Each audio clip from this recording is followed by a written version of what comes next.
अगर हम बात करें अटल बिहारी वाजपेयी मेडिकल यूनिवर्सिटी के एग्जाम के बारे में, तो थर्ड सेमेस्टर में अभी तक 3 एग्जाम हो गए हैं 2025 तक की बात करें तो। लेकिन 2023 का एग्जाम हुआ, 2024 में एग्जाम हुआ और एक बार 2025 में एग्जाम हो चुका है। तो 3 बैच का एग्जाम हो चुका है थर्ड सेमेस्टर में। अभी तक सीओपीडी टॉपिक से, क्रोनिक ऑब्स्ट्रक्टिव पल्मोनरी डिजीज के टॉपिक से एक भी क्वेश्चन नहीं आया है। लंग एक्सेस टॉपिक से एक भी क्वेश्चन नहीं आया है। इम्पाइमा से एक भी क्वेश्चन नहीं आया है। ब्रोंकाइटिस से एक भी क्वेश्चन नहीं आया है। चेस्ट इंजुरी एक भी क्वेश्चन नहीं आया है। Acute respiratory distress syndrome ARDS एक भी क्वेश्चन नहीं आया है। और अगर हम बात करें, और लंग एब्सेस भी एक भी क्वेश्चन नहीं आया है। अगर हम बात करें कौन कौन सी क्वेश्चन आ गई है, तो पल्मोनरी एम्बोलिज्म ये 2 बार आया है 5 मार्क्स में। पहला 2023 में आया था और एक बार 2025 में भी आया है। पल्मोनरी एम्बोलिज्म 2 बार आया है। और अगर हम बात करें प्लूरल इन्फ्यूजन का, तो ये 5 मार्क्स में आया था 2024 में। अगर हम बात करें निमोनिया की, तो ये 15 मार्क्स में आया है और ये 2024 में आया था, लॉन्ग में आया था। पहला क्वेश्चन देखने को मिला लॉन्ग में ही, निमोनिया, इसी चैप्टर से। तो अब हम बात करेंगे, देखो रिपीटेड क्वेश्चन की हम बात, तो अभी हमारे पास क्या है, 6 टॉपिक है जो कि नहीं आया है। 1 2 3 4 5 6 टॉपिक अभी तक नया। सबसे पहले हम इस 6 टॉपिक को पढ़ लेंगे। अब हमें लिखना कैसे होता है, अगर एग्जामिनेशन में आया तो लिखने का तरीका क्या होता है। लिखने का तरीका कुछ इस तरह के होता है, समझ लीजिए। पहले लिखने का तरीका, सबसे पहले इंट्रोडक्शन लगाना है आपको, फिर डेफिनेशन लगाना है, फिर कॉजेज लगाना है, इटियोलॉजी लगाना है, रिस्क फैक्टर लगाना है, फिर साइन सिम्टम लगाना है। उसके बाद जो अगला हेडिंग होगा पैथोफिजियोलॉजी का हेडिंग होगा, फिर डायग्नोसिस का हेडिंग होगा, फिर आपको मैनेजमेंट का हेडिंग लगाना है। मैनेजमेंट के अंदर जो सब हेडिंग लगाएगा वो है फार्माकोलॉजिकल मैनेजमेंट, जिसमें हम मेडिसिन बताएंगे आपको। फिर सर्जिकल मैनेजमेंट, अगर कोई सर्जिकल ऑप्शन है उसको ठीक करने का, तो सर्जिकल मैनेजमेंट बताना है। फिर एज ए नर्सिंग रोल क्या आपका, नर्सिंग मैनेजमेंट आपको लिखना है। फिर नर्सिंग मैनेजमेंट का हेडिंग में आपको लिखना 3 nursing diagnosis according to NANDA. उसके बाद हेल्थ एजुकेशन, उसके बाद नर्सिंग केयर प्लान। तो इतने आपको लगाना है। 10 मार्क्स से क्वेश्चन में आए तो डिटेल में लिखिए, 5 नंबर के क्वेश्चन में आए तो सारे हेडिंग लगाइए, एनसीपी छोड़ दीजिए 5 मार्क्स के क्वेश्चन में। बट आपको इतने हेडिंग में आपको शॉर्ट में भी लिख के आना है, जब भी मार्क्स आपके आएंगे। तो फिलहाल आपके लिए ये समझ गए आप। और अब एक एक करके जो है डिस्कशन कर लेते हैं। पहले जो हमारा टॉपिक है, यहां से आप धीरे धीरे डिस्कस कर लेंगे कौन कौन सा टॉपिक हमारा बचता है। तो क्रोनिक ऑब्स्ट्रक्शन से शुरू करते हैं, सीओपीडी से शुरू करते हैं हम लोग। तो फटाफट अभी हम टॉपिक पढ़ लेते हैं जो टॉपिक अभी तक नहीं आया है।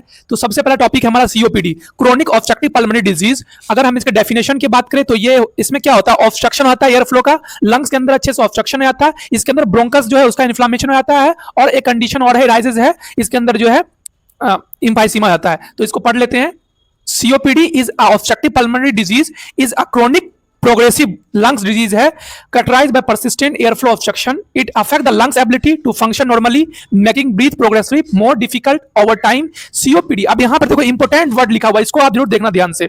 यहाँ पे लिखा हुआ है COPD is not a single disease but an umbrella term primarily comprising 2 main condition.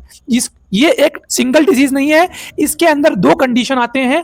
पहला कंडीशन है आपका क्रोनिक ब्रोंकाइटिस, दूसरा कंडीशन है आपका एम्फाइसीमा। तो आपको जरूर लिखना है ये वर्ड, आपको जरूर लिखना है ये वर्ड। ये 2 टर्म आपको डिफाइन करने होंगे, पहला है क्रोनिक ब्रोंकाइटिस, दूसरा एम्फाइसीमा। अब क्रोनिक ब्रोंकाइटिस को देख लेते हैं। ये इन्फ्लामेशन है ब्रोंकल ट्यूब का। ब्रो बता दूं, जिस वर्ड के अंदर आइटिस लगा हो वो इन्फ्लामेशन को बताती है। सो ब्रोंकाइटिस मतलब ब्रोंकियल ट्यूब का इन्फ्लामेशन। इसके अंदर एक और टर्म है, दैट इज एम्फाइसीमा। एम्फाइसीमा से हम क्या समझते हैं, this condition involves the destruction of the ball between alveoli. तो एल्वोलाई के अंदर जो एल्वोलाई का जो वॉल होता है, कहीं ना कहीं वो डिस्ट्रक्ट हो जाता है, वो खराब हो जाता है। तो वैसे कंडीशन को एम्फाइसीमा कहते हैं। तो आपको 2 टर्म को डिफाइन करना पड़ेगा। इसका मतलब ये हुआ, अगर आपसे कोई पूछे COPD आपको, तो is equal to bronchitis plus emphysema, ये आपको समझना पड़ेगा। ये हमेशा आपको बताना पड़ेगा ब्रोंकाइटिस और इन्फ्लामेशन को। दूसरा जो हम आपको बता रहे हैं वो है ब्रोंकाइटिस, क्योंकि ब्रोंकाइटिस अभी तक नहीं आया तो हो सकता है आपको 5 नंबर ब्रोंकाइटिस ही पूछ दे। तो आपको इस तरह से लिखना है, bronchitis is the inflammation of bronchial tube, the airway that carry the air and from the lungs. There are 2 main types. तो ब्रोंकाइटिस क्या है, इन्फ्लामेशन है ब्रोंकल ट्यूब का। इसका काम क्या है, एयर को पहुंचाना लंग्स तक, तो इसका इन्फ्लामेशन ब्रोंकाइटिस कहलाता है। 2 आपको टाइप्स बताने हैं, एक्यूट ब्रोंकाइटिस जो कि आपको नॉर्मली कुछ दिन के लिए होता है, टेम्पोररी होता है आपको, और क्रोनिक ब्रोंकाइटिस में आपको बताना लंबे टाइम तक ये प्रोग्रेसिव होता है। तो इसके अंदर जो COPD के अंदर होता है वो क्रोनिक ब्रोंकाइटिस होता है। तो आप समझ गए होंगे। उसके बाद अगर ये भी आपका क्वेश्चन बहुत ज्यादा तो अब हम बात कर लेते हैं अगले टॉपिक जो कि है चेस्ट इंजरी। चेस्ट इंजरी में क्या है? चेस्ट इंजरी का मतलब होता है कि चेस्ट के अंदर कुछ ना कुछ इंजरी होना। आप चेस्ट के अंदर क्या क्या पार्ट है, कौन कौन से पार्ट स्ट्रक्चर में डैमेज होने का चांसेस है? पहला रिब्स के अंदर डैमेज होगा, that counts under the chest injury. अगर स्टर्नम के अंदर कोई इंजरी हुआ, कोई डायफ्राम के अंदर इंजरी हुआ, कोई मीडियस्टम, देखो मीडियस्टम हुआ, ये जो मीडियस्टम है ये ऐसे करके रिब्स है तो इस पार्ट को मीडियस्टम बोलते हैं। अगर मीडियस्टम में जो है कहीं ना कहीं अगर आपका डैमेज हुआ, वो भी किसके अंदर आएगा? चेस्ट इंजरी के अंदर। तो इसका डेफिनेशन पढ़ लेते हैं। A chest injury refer to any trauma और डैमेज टू चेस्ट वॉल के अंदर डैमेज, लंग्स के अंदर डैमेज और सराउंडिंग स्ट्रक्चर, ये दोनों के अगल बगल के स्ट्रक्चर में भी डैमेज हुआ। अब इसके टाइप देख लेते हैं, चेस्ट इंजरी के क्या टाइप है। पहला टाइप है ब्लंट। ब्लंट का मतलब होता है जैसे कि किसी चीज पे हैवी प्रेशर पड़ना, जैसे फॉल फ्रॉम द हाइट से अगर कोई आदमी गिर रहा है, अगर उसके बाद चेस्ट में कोई इंजरी हुई है, that is under the blunt injury. तो अगर रोड ट्रैफिक एक्सीडेंट हुआ कोई हाई प्रेशर से, तो यहां पे लिखा हुआ डेफिनेशन पढ़ लेते हैं। This type of injury is caused by coming into contact with the solid object, increase intrathoracic और chest cavity pressure, fall from fatigue, height और रोड ट्रैफिक एक्सीडेंट। तो अगर इंट्राथोरेसिक प्रेशर इंक्रीज हो जाएगा, अगर हम किसी हाई प्रेशर के साथ अगर हमारा एक्सीडेंट हुआ या फिर हम फॉल करेंगे, तो अगर उसके वजह से इंजरी आएगा तो हम वैसे इंजरी को हम क्या कहेंगे? ब्लंट इंजरी कहेंगे। पेंट्रेटिंग इंजरी, पेंट्रेटिंग दूसरा टाइप है। दूसरे टाइप की अगर हम बात करें, इसमें क्या होता है? Penetrating injury is one of the that involve piercing और chest injury cavity bye foreign object, किसी को छुरी लेके मार देना, पेंट्रेट कर देना, that is under the penetrating chest injury. Blast भी एक टाइप है। इसमें क्या होता है? किसी एक्सप्लोजन की वजह से हमारे चेस्ट के अंदर क्या होता है? इंजरी होता है। अब आपको हमने बता दिया चेस्ट में कौन कौन सा ये है, कौन कौन से पार्ट में इंजरी होगा, तो चेस्ट इंजरी के अंदर आएगा। इनहेलेशन, कोई इनहेल करते हैं, कोई ऐसे पॉइजनस गैस या फिर डस्ट को इनहेल करते हैं जो कि हमारे चेस्ट के अंदर लंग्स के या फिर किसी पार्ट को, रिब्स के पार्ट को, किसी अदर पार्ट चेस्ट वॉल के पार्ट को अगर इंजर्ड करता है, that is under the inhalation injury. फिर आता है हमारा तीसरा। अब हम अपना फोर्थ टॉपिक के ऊपर बात कर लेते हैं, that is acquired respiratory distress syndrome. इसके अंदर क्या देखने को मिलता है? ये हमारा जो एल्वोलाई है, जहां से हमारा ये एल्वोलाई है जहां से हमारा एक्सचेंज होता है, गैसियस एक्सचेंज होता है, उस एल्वोलाई के अंदर जो है फ्लूइड का एक्युमुलेशन, चाहे वो फ्लूइड इन्फेक्टेड हो, चाहे वो फ्लूइड क्लियर हो, एक्सुडेटिव फ्लूइड हो या फिर नॉन एक्सुडेटिव फ्लूइड हो, चाहे वो फ्लूइड इन्फेक्टेड हो, चाहे वो फ्लूइड क्लियर हो, अगर फ्लूइड एक्युमुलेशन होगा, that condition is called acute respiratory distress syndrome. ये एक सीवियर इमरजेंसी कंडीशन है। अगर इसके डेफिनेशन को पढ़ा जाए, ARDS is a severe lung condition where fluid collects in the alveoli leading to breathing difficulties। ये आपको डेफिनेशन लिख के आना है। अगर हम इसके काउज की बात करें तो often cause by trigger by trauma, कोई इन्फेक्शन होता है, सीवियर ये होता है। SOB इसके ना सिम्टम्स है, लो डायग्नोसिस, ट्रीटमेंट। फिर अगर हम बात करें, अब हम बात कर लेते हैं अपने पांचवें topic, that is lung abscess. Lung abscess के अंदर हम क्या देखते हैं? It is defined as collection of pus or pullulant material in the localized area of lungs. It makes cavity formed by necrosis of lung tissue. It is often caused by bacteria, occurred by infection from a pus-filled cavity. तो इसको हम चलते हैं कुछ figure से समझ लेते हैं। ये हमारा पांचवा टॉपिक है। देखो, लंग एब्सेस में क्या होता है? ये जो हमारा लंग्स पेरेन्काइमा है, लेयर है, पेरेन्काइमा लेयर, उसके अंदर जो है एक नेक्रोटिक का मतलब होता है डेड सेल का वहां पर हो जाता है, और उस कैविटी के अंदर कैविटी फॉर्म आती है। उस कैविटी के अंदर जो है आपको एब्सेस या फिर पस देखने को मिलता है, इन्फेक्शियस फ्लूइड देखने को मिलेगा, और ऐसे कंडीशन को ही हम लंग एब्सेस बोलते हैं। फिर अगर हम बात कर लें इसके दूसरे कंडीशन के बारे में, जो कि है इम्पाइमा। अब इम्पाइमा को हम पढ़ लेते हैं। Empyema is a serious condition where pus accumulation in the pleural space cavity, the space between lungs and chest wall. It is usually result from bacteria or infection. ये आपका डेफिनेशन हो गया। इसको अगर समझना चाहते हैं आप तो इसको कुछ इस तरह से फिगर से समझिए आप। देखो, ये हमारा जो है आपका प्लूरल स्पेस है, ये आपका प्लूरल स्पेस है, और इस स्पेस के अंदर, इस प्लूरल स्पेस या फिर इसको प्लूरल कैविटी बोलिए, इस प्लूरल कैविटी के अंदर जो है पस का फॉर्मेशन हो जाएगा, दैट कंडीशन इज कॉल्ड इम्पाइमा।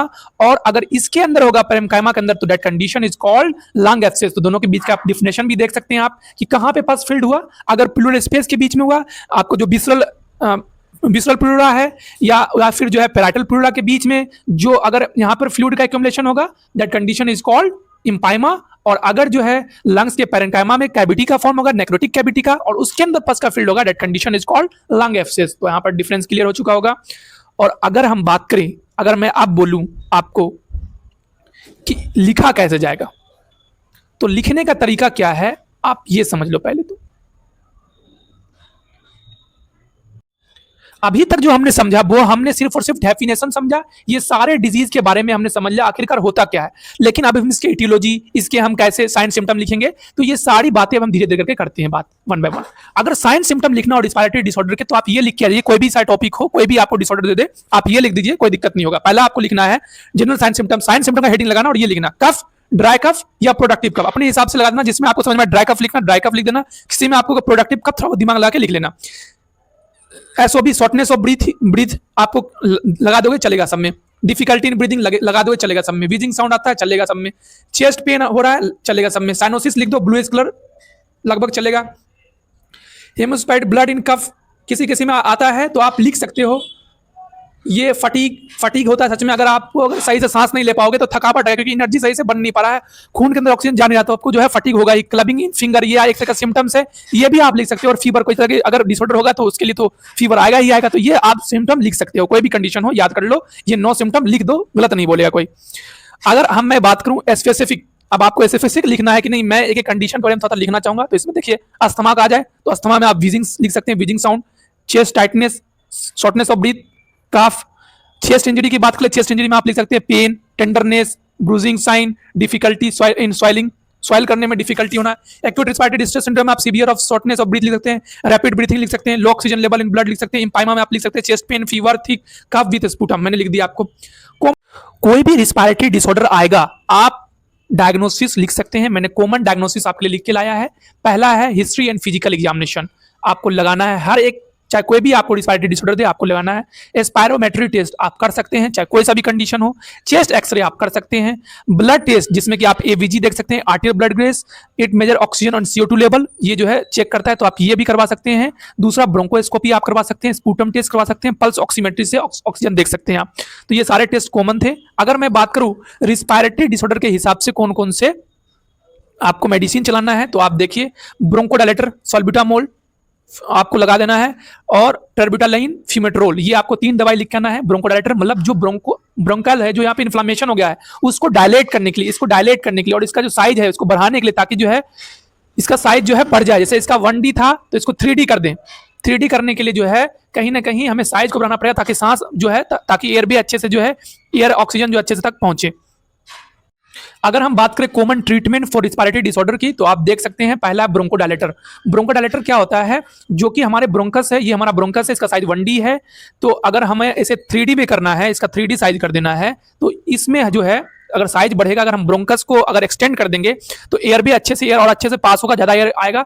तो इसके लिए हमें जो मेडिसिन चलाना है वो है सॉल्ब्यूटामोल, ब्रोंकोडायलेटर, टर्बिटालिन, फिमेट्रोल, ये आपको 3 एग्जांपल लिख के आना है। एंटीबायोटिक्स में अगर हेडिंग लगाना, आपको एमेक्सुमलिन, रिफापमिन चला के आ जाना है। एंटीवायरल में आपको ओस्टामिलिन, ये याद कर लेना आपको। एंटीहिस्टामिन अगर आपको लिखना, सिट्रिजिन, मेंटोलाकास, ऑक्सीजन थेरेपी देना है, एडवाइस बाय डॉक्टर।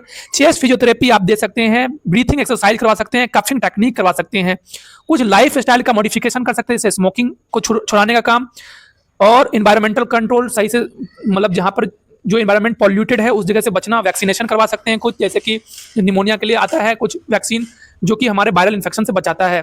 अगर आपको सर्जिकल इंटरवेंशन लिख के आना है, सर्जिकल इंटरवेंशन लिखना चाहते हैं आप, तो ट्यूब ड्रेनेज होता है इसके अंदर, ट्यूब से आप जो है ड्रेन कर सकते हैं कोई पस को, कोई एक्सेस फ्लूइड को।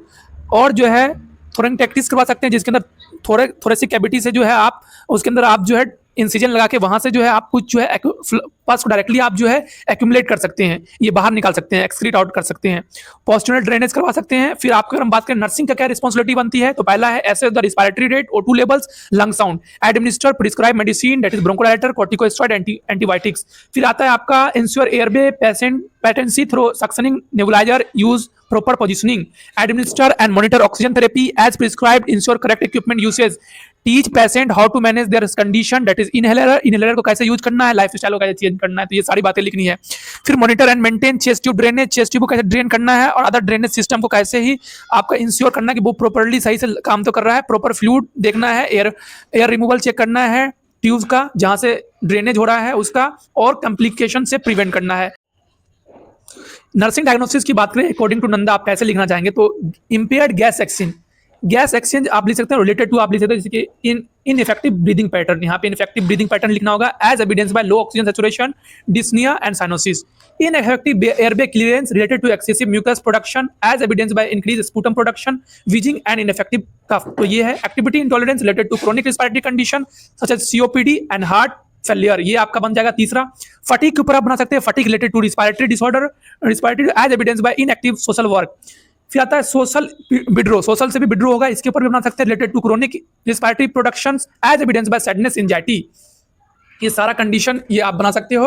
और इसी के ऊपर जो है आपको एनसीपी बनाना है, एनसीपी बनाना है, that is the overall lecture. So अगर आपको लगता है मैंने क्वालिटी एजुकेशन लेके आया आपके तक, जो मेरा एम यहाँ पर बैठ के कोई पैसे कमाने का नहीं, यूट्यूब पे बैठ के, मेरा एम है जो क्वालिटी एजुकेशन एक नर्सिंग स्टूडेंट तक पहुंचनी चाहिए, चाहे वो मेडिकल फील्ड किसी भी मेडिकल फील्ड से हो, वहां तक क्वालिटी एजुकेशन प्रोवाइड करूं और फ्री में। मुझे मोटिवेट करने के लिए आप चैनल को सब्सक्राइब कर सकते हैं, मेरे वीडियो को लाइक कर सकते हैं और शेयर कर सकते हैं। थैंक यू, धन्यवाद। Mithila nursing classes, thank you.